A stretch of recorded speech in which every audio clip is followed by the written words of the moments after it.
ശരിക്കും മമ്മൂക്ക ആരാണ്? മനസ്സിൽ മമ്മൂക്ക എന്ന് ഓർക്കുമ്പോൾ എന്താണ് വരിക? എൻ്റെ ഏറ്റവും നല്ല സുഹൃത്തുക്കൾ ഒരാളാണ്. അതിനെപ്പറ്റി പലതും ഒക്കെ പറയാറുണ്ട്.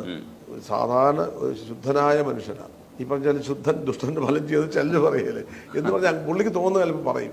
അങ്ങനെ പറയുമ്പം ചിലപ്പോൾ ഒരു ആവശ്യമില്ല, പറയേണ്ട കാര്യമില്ലായിരിക്കും അത്. പക്ഷെ ഇത്ര വലിയ അപകടമല്ല പറഞ്ഞുകൊണ്ട്. മമ്മൂട്ടി അങ്ങനെ പറയാവോ എന്നൊക്കെ ചിലർ പറയും. അതൊക്കെ ആയിരിക്കാം. അയാൾ നല്ലൊരു വളരെ വളരെ നല്ലൊരു സാധാരണ മനുഷ്യനാണ്. കണ്ടിരിക്കുന്ന അയാളിലുള്ള ഏറ്റവും വലിയ ക്വാളിറ്റി ഇന്നും അയാൾക്ക് പുതിയ പുതിയ റോളുകൾ അഭിനയിക്കണം, പുതിയ സിനിമ ഉണ്ടാവണം, സിനിമയിൽ എന്തൊക്കെ ചെയ്യാൻ പറ്റും.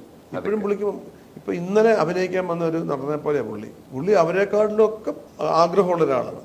അടുത്തൊരു പടം ചെയ്യണം, ഒരു പടം നല്ല പടം ചെയ്യാൻ തന്നെ പരിപാടി. ഇത് ഇങ്ങനത്തെ ഒരു കൊച്ചുകുട്ടിയെ പോലെ മനസ്സിൽ സിനിമയെ താലോലിക്കുന്ന, സിനിമയെ ഇഷ്ടപ്പെടുന്ന ഒരാളാണ്. പുള്ളിക്കൊരു ഒരാഴ്ച പോലും വീട്ടിൽ വെറുതെ ഇരിക്കാൻ പറ്റുമെന്ന് എനിക്ക് തോന്നുന്നില്ല. അങ്ങനെ അഭിനയിക്കണം, അത്രമാത്രം സിനിമയെ ഇഷ്ടപ്പെടുന്ന ആളാണ്. അതുകൊണ്ട് തന്നെ എനിക്ക് ആളിനെ ഭയങ്കര ഇഷ്ടമാണ്. ഒരാൾ ചെയ്യുന്ന പ്രൊഫഷനോട് 100% അത് കാണിക്കാൻ വേണ്ടില്ല, അതിനോട് അത്രമാത്രം ആത്മാർത്ഥതയുള്ള ഒരാളെ എനിക്കിഷ്ടമാണ്. ഈ ഒരു കാലഘട്ടത്തിൽ നായക കഥാപാത്രങ്ങൾ ചെയ്തിട്ടുണ്ട്. പിന്നീട് ഒരുപക്ഷെ അതിനകത്തുനിന്ന് പിൻവാങ്ങി നിൽക്കും പോലെയായിരുന്നു. പാട്ടൊക്കെ പാടി രഥോത്സവത്തിലൊക്കെ നല്ലൊരു പാട്ടൊക്കെ പാടി അഭിനയിക്കുന്നത് വിജയരാഘവൻ ഉണ്ടായിരുന്നു. എനിക്ക് സത്യം പറഞ്ഞാൽ ഈ നായകനായിട്ട് അഭിനയിക്കുന്നത് മടുത്തു പോയി. വലുതായിട്ടൊന്നും ചെയ്യാനില്ലാന്ന് തോന്നും. നമുക്ക് ഒരേ കഥാപാത്രം തന്നെ ചെയ്യുന്ന പോലെ തോന്നി എനിക്ക്. നായകനാകുമ്പോൾ പ്രായം കൂട്ടാൻ പറ്റില്ലല്ലോ ചെറുപ്പം. പക്ഷെ ഇപ്പം ഞാനിപ്പോൾ ഈ അപ്പൂപ്പൻ്റെ പ്രണയം എനിക്ക് ഭയങ്കര സന്തോഷമാണ്. അയാൾ നായകനാ, പക്ഷെ അയാളുടെ പ്രണയം അത് എനിക്ക് ഭയങ്കര വ്യത്യസ്തമായ പ്രണയമാണ്. ഇപ്പം ഞാൻ കഥാപാത്രമാകുമ്പോഴാണ് എനിക്ക് ഇഷ്ടം തോന്നുന്നത്. നായകൻ എന്ന് പറയുമ്പോൾ ഈ പണ്ട് കാലം പോലുള്ള നമ്മുടെ ശീലമാണ്, എന്തിനേയും അതിജീവിക്കുന്ന, പ്രതിബന്ധങ്ങളെ തരണം ചെയ്യുന്ന ഹീറോ. ആ ഹീറോയിസം നമ്മുടെ ഇവിടെ നായകനും ഹീറോയും ഒന്നാണ്. ശരിക്കും പറഞ്ഞാൽ നായകനും ഹീറോയും ഒന്നല്ല.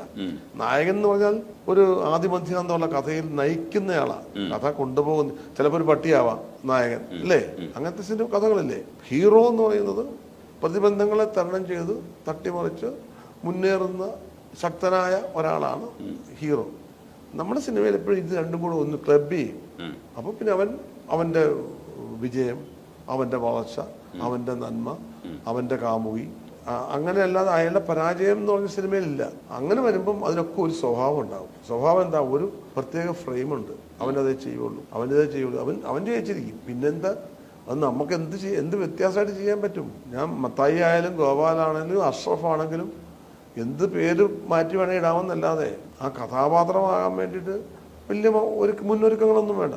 കാലത്തിൽ 100 വയസ്സുകാരനായിട്ടാണ് അഭിനയിക്കുന്നത്. അത് വലിയൊരു ഭാഗ്യവും കൂടെയാണ്. ക്യാരക്ടറിനെ കുറിച്ച് പറയാം.